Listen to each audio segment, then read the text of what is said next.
हम लोगों को एक नई दिशा दिखाएगा और चूंकि बिहार से एक बहुत बड़ी उम्मीद है।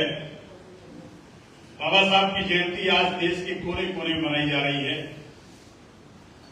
बाबा साहब अम्बेडकर ने गूंगे और बहरे लोगों को जुबान दी, पशु से भी बदतर जिंदगी जीने वाली कौम को समता, स्वतंत्रता और समानता का अधिकार देकर के उनको इस देश में सामाजिक, आर्थिक, राजनीतिक न्याय दिया। ये बात मैं इसलिए कह रहा हूं कि परम पूज्य बाबा साहब अम्बेडकर से पहले भी इस देश के महापुरुषों ने समानता के लिए लड़ाई लड़ी, लेकिन जब संविधान लिखने का मौका अगर बाबा साहब अम्बेडकर को नहीं मिलता, इस देश के संविधान सभा में पहुंचने का मौका नहीं मिलता, तो मैं समझता हूं कि शायद इस देश के बाबा साहब अम्बेडकर को जो आज पूरे देश में जानने का, समझने का हमको आपको मौका मिला, उसमें कांग्रेस का बहुत बड़ा योगदान है। देश के बाबा साहब अम्बेडकर की मूर्तियां बने, उससे ज्यादा इंपॉर्टेंट था कि जो कांग्रेस ही नहीं है, जो कांग्रेस की सदस्यता भी नहीं लिए है, लेकिन देश का निर्माण करने का जब समय आया और इस देश की हर जाति, हर मजहब के लोगों को न्याय देने का नंबर आया, तो उन्होंने केवल अनुसूचित जाति के लोगों को न्याय नहीं दिया, बल्कि भारत के रहने वाले एक एक जाति, एक एक धर्म मानने वाले हर नागरिक को न्याय दिया।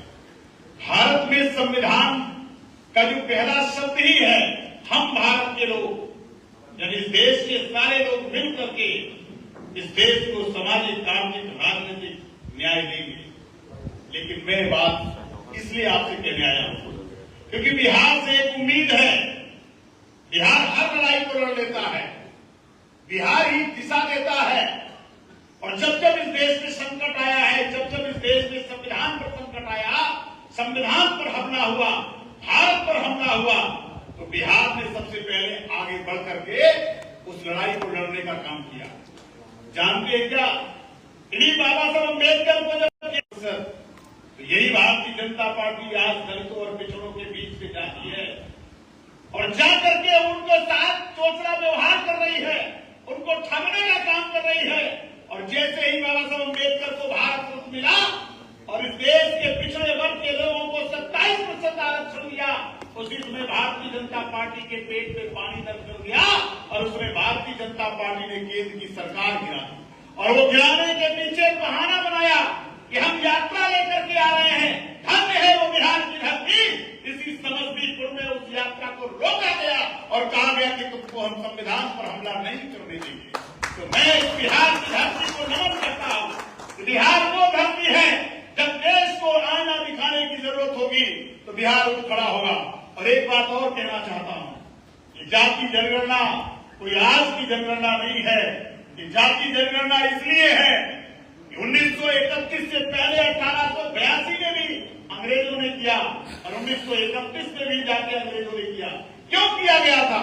इसलिए किया गया था कि ये देश जातियों का है और कोई 2-4 जाति नहीं है, हजारों की जातियां हैं, हजारों की संख्या में है। उनका शैक्षिक, राजनीतिक, सामाजिक ज्ञान प्राप्त करना ये अंग्रेजों ने इसलिए किया था कि उनको पढ़ने का मौका मिल सके, उनको राजनीतिक भागीदारी मिल सके, उनको चुनाव लड़ने का मौका मिल सके। ये देश सबका है इस विचार के लिए। लेकिन कभी कभी एक विचार ये भी आता है कि विचार ये आता है, तमाम हमारी पिछड़ी जाति के लोग हैं, वो कहते हैं कि हमें अनुसूचित जाति में हो जाना चाहिए। ये क्यों कहते हैं? उनको लगता है कि हमारा शैक्षिक, राजनीतिक उत्थान नहीं हुआ है। लेकिन मैं एक उदाहरण आपको देना चाहता हूं, उससे आप समझेंगे और फिर इस लड़ाई को बिहार में आप बहुत ताकत से लड़ सकते हैं और पूरे देश में लड़ने की जरूरत है। इसलिए जननायक राहुल गांधी जी कह रहे हैं, एक मान लीजिए कि कोई एक बर्तन हो या कोई तालाब हो और उस तालाब में मछलियां पहले से हों और उसमें पानी ना बढ़ाया जाए, जितना भी पानी है उसी में जितनी मछलियां हैं और तमाम मछलियों को और उसमें डाल दिया जाए और पानी अगर नहीं बढ़ाया जाएगा तो सारी की सारी मछलियां मर जाएंगी। ये इस देश का सिद्धांत नहीं, ये प्रकृति का सिद्धांत है।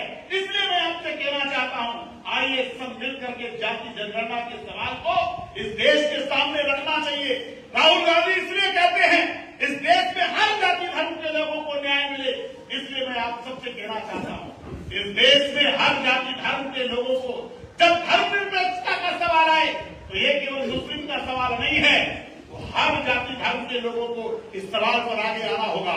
इस देश में जब तक भी अन्याय हो उसमें सबको हाथ से हाथ मिला करके बंधुत्व के साथ हमको चलना होगा। इसलिए मेरे मित्रों में आपसे कहना चाहता हूं कि आरक्षण का सवाल किसी एक जाति का सवाल नहीं होता है। अब तो सभी जातियों को आरक्षण है, ऐसा तो नहीं है कि किसी को आरक्षण नहीं है। लेकिन सवाल ये उठता है कि इस देश में ये मर्म आना चाहिए कि भारत का संविधान कहता है कि सबको अवसर मिले, तो फिर ये अवसर क्यों नहीं मिल रहा है? ये संवैधानिक संकट क्यों खड़ा है कि नौकरियों के लिए फार्म नहीं भराया जाएगा? अगर इस देश में उस समय कानून बनाया गया कि संवैधानिक पद खाली नहीं रहेगा, 6 महीने में चुनाव होगा। देश नीतियों से चलता है, नारों से नहीं चलता है। तो क्या इस देश में अब ये हमको आपको ये आवाज नहीं उठानी चाहिए कि सरकार किसी की भी रहे, लेकिन कोई भी सरकारी पद अब 6 महीने से 1 महीने से ज्यादा खाली नहीं रहना चाहिए, तो हर जाति धर्म के बच्चे को नौकरी मिलेगी। इसलिए जब भी संविधान पर हमला होता है तो वो केवल किसी जाति पर हमला नहीं है, वो भारत पर हमला है। अगर संविधान पर हमला है, धर्मनिरपेक्ष पर हमला है, अगर इस देश के न्याय पर हमला है, इस देश के न्यायपालिका पर हमला है, तो इसका मतलब है कि हम भारत पर हमला कर रहे हैं, भारत की आवाज पर हमला कर रहे हैं। और एक ही उम्मीद है, वो जननायक राहुल गांधी जी, क्योंकि इस देश में जब भी कोई बात होती है इसका नैरेटिव गलत बना लिया जाता। जब इस देश में पार्लियामेंट ने हिंदू कोड मिलाया तो लोगों ने समझा ये हिंदुओं के लिए कोड मिलाया। अरे वो महिलाओं को अधिकार देने का था। इस देश से बाबा साहब अम्बेडकर ने पहली बार शिक्षा और संपत्ति का अधिकार महिलाओं को देने का काम किया, तो बाबा साहब अम्बेडकर ने किया। वो केवल अनुसूचित जाति की महिलाओं का विषय नहीं था, वो इस देश में सामाजिक न्याय का विषय था। और वो सामाजिक न्याय केवल एक जाति का नहीं है, इस देश की आबादी को जो हमारी महिलाएं हैं 50%, उनको न्याय देने का हक था। और उसी हिंदू कोड बिल को पारित करने के लिए उस समय भी बहस हुई थी। आज मैं ये विमर्श इसलिए छोड़ रहा हूं कि जब हम सामाजिक न्याय की बात करते हैं तो वो किसी जाति के लिए नहीं करते हैं। इस देश में हर जाति धर्म को सामाजिक न्याय मिलना चाहिए और महिलाओं को भी हम देते हैं। और जो हमारे अल्पसंख्यक समाज के केवल मुस्लिम समाज नहीं है, वो बुद्धिस्ट के लोग भी हैं। सिख पर भी अगर हमला होगा, अगर जैन पर भी हमला होगा, पारसी पर भी हमला होगा या किसी भी धर्म पर हमला होगा, तो भारत का संविधान उसकी रक्षा करता है। इस भारत के संविधान पर जो हमला हो रहा है, इसका मतलब भारत पर हमला हो रहा है। और भारत पर हमला का मतलब हुआ इस देश के एक एक जाति धर्म पर हमला हो रहा है। इसलिए भारतीय जनता पार्टी के सामने आपको चट्टान बनकर के खड़ा होना पड़ेगा। इस देश में जननायक राहुल गांधी जी अकेले हैं जो आज भारतीय जनता पार्टी और आरएसएस से लड़ रहे हैं, दूसरा कोई नेता नहीं है। इसलिए हम आपसे कहना चाहते हैं, हम लोग चाहते हैं कि अगर हमारे राजेश राम जी ने ये संकल्प लिया था कि आप सब घर घर में जाकर झंडा लगाएंगे, तो गिनती ऐसी होनी चाहिए कि आपका घर शुरू हो तो अगर बगल में आप झंडा लेकर के पहुंचे और जाके एक एक घर में पहुंचे, वो कांग्रेस का है या नहीं है। ये नहीं कि केवल कांग्रेस के पदाधिकारियों ने झंडा लगा लिया, उससे कुछ काम होने वाला नहीं है। अगर आज बाबा साहब अम्बेडकर को आप याद कर रहे हैं तो मैं केवल आपसे गुजारिश करूंगा, उन्होंने एक ही नारा दिया था, शिक्षित बनो, आप सब लोग शिक्षित हो। मैं इस नारे को बढ़ाना नहीं चाहता, लेकिन दूसरा नारा जो दिया था कि संगठित रहो, उस नारे के साथ मैं आपसे संकल्प लेना चाहूंगा और आपसे भी कहूंगा कि संकल्प लीजिए कि हम संगठित रहेंगे। और जब संगठित रहेंगे, मुट्ठी बनाकर चलेंगे, तो संघर्ष का रास्ता बिल्कुल अपने आप हो जाएगा। और मुझे उम्मीद है कि राजेश राम जी जो व्यवस्था परिवर्तन के नायक हैं, जिन्होंने कांग्रेस में अपना जन्म लिया, इनके पिता भी कांग्रेस में रहे, कांग्रेस की विचारधारा से रहे, और ऐसे कांग्रेस के एक साधारण कार्यकर्ता को अगर प्रदेश का नेतृत्व मौका मिला है, तो मुझे लगता है कि हम सबको मिलकर के बाबा साहब अम्बेडकर की जयंती के अवसर पर यह संकल्प लेना चाहिए कि हम सब संगठित होकर के बिहार की सत्ता पर